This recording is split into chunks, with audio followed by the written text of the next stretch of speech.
మరో బహిరంగ సభలో చంద్రబాబు నాయుడు చేసినటువంటి కామెంట్స్. గొడ్డలి పోటును గుండెపోటుగా మార్చిందెవరు, ఆ గొడ్డలి ఇచ్చిందెవరని చెల్లెలు సునీత ప్రశ్నిస్తున్నారు. సాక్షిలో తప్పుడు రాతలు రాస్తూ జగన్ నాటకాలు ఆడుతున్నారు.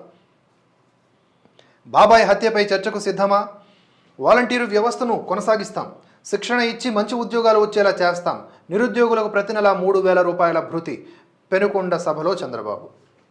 ఇప్పుడు వైఎస్ వివేకానందరెడ్డి హత్య కేసు కేంద్రంగా రాజకీయాలు జరుగుతూ ఉన్నాయి.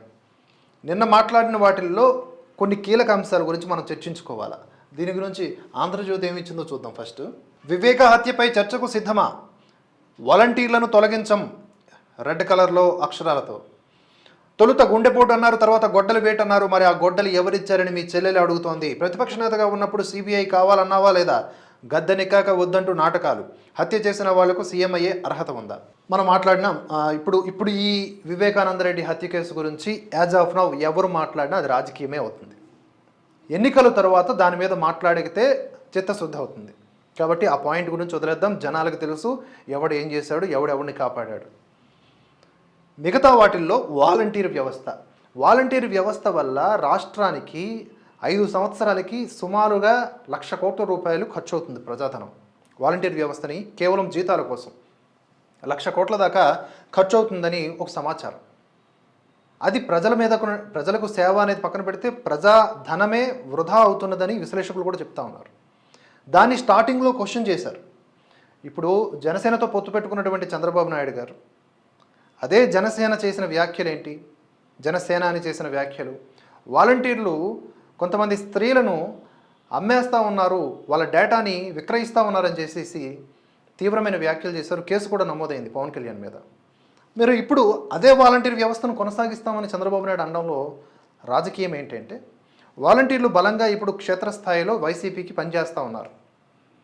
ఇప్పుడు క్రిస్టియానిటీకి పాస్టర్లు ఎలాగో అలాగనమాట. కొంతమంది మిషనరీ వ్యవస్థలకి, మత మార్పిళ్ళకి పాస్టర్లు ఎలా పనిచేస్తారో ఇప్పుడు వైకాపా ప్రభుత్వానికి వాలంటీర్లు అలా పనిచేస్తున్నారని చెప్పేసి అటు బీజేపీ నేతలు కూడా చేస్తున్న విమర్శల్లో ఒకటి. ఇప్పుడు అదే వాలంటీర్ వ్యవస్థను కొనసాగిస్తామని, అదే విద్యా దీవెనని ఇంకో పేరుతో కొనసాగిస్తామని, అదే అమ్మఒడిని ఇంకో పేరుతో కొనసాగిస్తామని, అవే ఉచితాలని మేము కూడా ఇస్తాము ఇంకొంచెం యాడ్ చేసి అని చెప్పటంలో ఏం కొత్తదనం ఉంది? ఇక్కడ ఎవరికి ఎవరికి ఎగనిస్ట్గా మాట్లాడలే. చాలామంది అంటున్నారు, ఒక చంద్రబాబు నాయుడుకి సంబంధించిన ఆర్టికల్ చదివామనుకోండి, యాజ్ ఇట్ ఈజ్, అరే నువ్వు పేటీఎం బ్యాచ్ అంట. ఒకవేళ వైకాపాకి అంటే జగన్మోహన్ రెడ్డికి సంబంధించిన న్యూస్ ఏదైనా చదివామనుకోండి, అరే నువ్వు పచ్చ బ్యాచ్. ఏంటి ఇన్ని బ్యాచ్లుగా, ఇన్ని ట్యాగులా? వార్తలు అన్నీ ఉంటాయి. వారు మాట్లాడింది చెప్తాం, వీరు మాట్లాడింది చెప్తాం, కొన్నిసార్లు కంపేర్ చేస్తాం, కొన్నిసార్లు ఇద్దరిని విమర్శిస్తాం, అవసరమైనప్పుడు ఇద్దరిని ప్రశ్నిస్తాం. అంతే. మనకి ఇక్కడ ఒకరు ఎక్కువ ఒకరికి తక్కువ కాదు. ఇప్పుడు చంద్రబాబు నాయుడు చేసిన కామెంట్స్లో ఇప్పుడు ఈయన అధికారంలోకి రావాలనుకుంటున్నప్పుడు ఏమిటి కొత్తదనం? రాష్ట్రం బాగుండాలి, అప్పుల పాలవ్వకుండా, ఇప్పుడు ఉన్నటువంటి అప్పులు తీరాలి, ఆర్థికంగా అభివృద్ధి చెందాలి, యువతకు ఉద్యోగాలు రావాలి అంటే ఏం చేయాలి? నిరుద్యోగ భృతి అని 3,000 రూపాయలు. మీరు చంద్రబాబు నాయుడునే కాదు, జగన్, రేవంత్ రెడ్డి ఇంక్లూడింగ్ ఎవరైనా సరే మనకి నిరుద్యోగ భృతి అంటే మాత్రం యువత దీన్ని మనం ఎంకరేజ్ చేయకూడదు. నిరుద్యోగ భృతి అండి, మేము నిరుద్యోగులము, మాకు భృతి ఏంటి? మేము తక్కువ చేస్తున్నారు మమ్మల్ని. ఉపాధి అవకాశాలు ఇవ్వండి, స్వయం ఉపాధి అవకాశాలైనా కనీసం ప్రోత్సహించండి.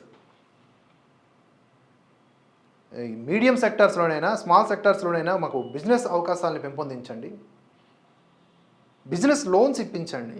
ఇలాగ మనం అడగాలి తప్ప నిరుద్యోగ భృతి ఎందుకు? ఇప్పుడు దివ్యాంగులు ఉన్నారు, వారు ఏ పని చేసుకోలేరు, వారికి ఇవ్వచ్చు పింఛను. వారికి పింఛన్ రూపంలో ఇచ్చిందే ఇక్కడ నిరుద్యోగులకు భృతి రూపంలో ఇస్తున్నారు. అంటే యువతకి పింఛన్లు ఇస్తున్నారా? పింఛన్లు ఇస్తామని హామీలు ఇస్తున్నారా? సో నిరుద్యోగ భృతి, వాలంటీర్ వ్యవస్థ ఇట్లాంటివి మేము ఆది నుంచి కూడా మాకు ఆమోదయోగ్యం కావు అని చెప్పేసి సమాచారం మేరకు మాట్లాడుతున్నాం. అదే కోణంలో మళ్ళీ ఇప్పుడు చంద్రబాబు నాయుడు చేస్తున్నటువంటి ప్రసంగం మనకు కనిపిస్తూ ఉంది. ఇది కేవలం రాజకీయంగా చేసిన వ్యాఖ్యలు, రాజకీయంగా అధికారంలోకి రావడానికి చేసే వ్యాఖ్యలు. వైసీపీకి ఏవైతే బలాలో ఇక్కడ తేటతెల్లం అవుతుంది. వైసీపీకి వాలంటీర్ వ్యవస్థ బలం, వైసీపీకి బలహీనత ఏంటో కూడా తెలుస్తుంది. వైసీపీ ఉద్యోగాలు ఇవ్వలేదు, జాబ్ క్యాలెండర్స్ రిలీజ్ చేస్తామన్నారు, రిలీజ్ చేయలేదు, నిరుద్యోగ భృతి. అలాగే వైసీపీని ఇప్పుడు పట్టిపీడుస్తున్నటువంటి సమస్య సునీత చేసినటువంటి కామెంట్స్, వివేకానంద రెడ్డి డాటర్, వాటిని అంతే.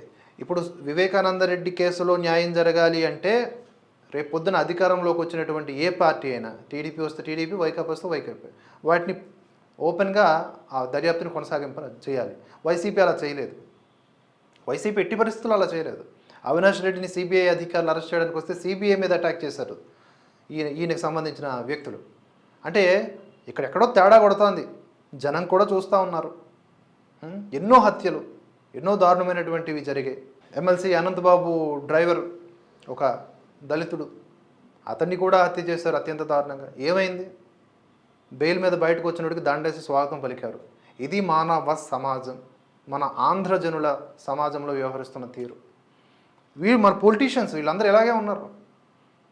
వీడు గొప్ప అంటే వీడు గొప్ప అనుకోవడానికి లేదు, ఎవడు గొప్ప కాదు. ఇక్కడ గుడ్డిలో మెల్ల కూడా లేదు, ఇద్దరు గుడ్డే అన్నట్టుగా ఉంది వ్యవహారం. ఏం చేయాలి చెప్పండి? ఇక్కడ కంపేర్ చేస్తా. ఒక రేవంత్ రెడ్డి కాంగ్రెస్ పార్టీకి సంబంధించిన ఒక ముఖ్యమంత్రి అయినప్పటికీ కూడా భాజపా నేతగా భావించవచ్చు మోదీని. అలా కాకుండా భారత ప్రధానిగా ఆయన స్వాగతించారు, అభివృద్ధి కార్యక్రమాలకు శంకుస్థాపన చేశారు, వాటిని సగర్వంగా ప్రకటించారు. ఇక్కడ జగన్మోహన్ రెడ్డి పాలనలో కానీ, అంతకుముందు కేసీఆర్ పాలనలో కానీ, తర్వాత చంద్రబాబు నాయుడు పాలనలో కానీ వీళ్ళు ఏం చేస్తున్నారు? జగన్మోహన్ రెడ్డి దగ్గర పక్క తర్వాత వస్తే ముందు వీళ్ళు అధికారంలోకి వచ్చేదాకా పొత్తు గడుదుగుడ్డు అంటారు. వన్స్ రాగానే అనవసర రాజకీయాలు చేసి వాళ్ళతో కేంద్రంతో గొడవలు పెట్టుకోవడం, నిధులు తీసుకురావడంలో ఎక్కడో ఒక చోట కాంట్రాక్టర్ల ద్వారా ఎక్కడో ఒక చోట అవినీతి కనిపించడం, వాటిని క్వశ్చన్ చేసింది అనుకోండి కేంద్రం, ఆ కేంద్రానికి ఎగెనిస్ట్గా మాట్లాడడం. బీజేపీ ఆంధ్రప్రదేశ్కి నిర్లక్ష్యం చేసింది. నిర్లక్ష్యం బీజేపీ చేస్తే ఆధారాలతో సహా చూపించాలి, వ్యాఖ్యలతో, పత్రికలతో కాదు. పోలవరంకి నిధులు సమర్పిస్తే ఆ నిధులు సరైన టైంలో ఖర్చు కూడా చేయలేదు. నువ్వు మొదట విడతలో ఇచ్చినటువంటి నిధుల్ని సక్రమంగా ఖర్చు చేసి ఇన్ టైంలో ఆ కార్యక్రమాన్ని పూర్తి చేస్తే కదా రెండో విడత. ఇక్కడ పాలకులకు చిత్తశుద్ధి లేనప్పుడు మనం పైన ఉన్నటువంటి కేంద్రాన్ని నిందిస్తే ఎలాగా? కేంద్రానికి ఏమన్నా ఏపీ శత్రువా?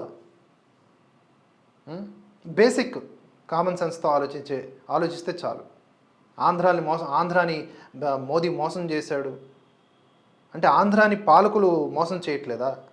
ముందు వీళ్ళని కదా నిందించాలి. వీళ్ళు సమర్థవంతంగా పనిచేస్తే వాళ్ళని గట్టిగా మనం ప్రశ్నించవచ్చు కదా. ఇక్కడ మనలోనే ఇది లేదు. ఇది ఏపీలో ఉన్నటువంటి రాజకీయాల పరిస్థితి. ఏమంటే ఇప్పుడు గొడ్డలిపోటు కేంద్రంగా జరుగుతూ ఉంది. అటు ఆంధ్రజ్యోతిలో కూడా అదే కథనం మనం చూసాం. ఈ వీడియోను లైక్ చేయండి, షేర్ చేయండి, మీ ఆలోచనల్ని కామెంట్స్ రూపంలో తెలియజేయండి. భరతవర్ష నిరంతర పరిశ్రమలో మీ ఆర్థిక మద్దతును జోడించాలనుకుంటే స్క్రీన్ మీద కనిపిస్తున్న వివరాల ద్వారా సహకరించండి. Support Bharatavarsha, strengthen the truth.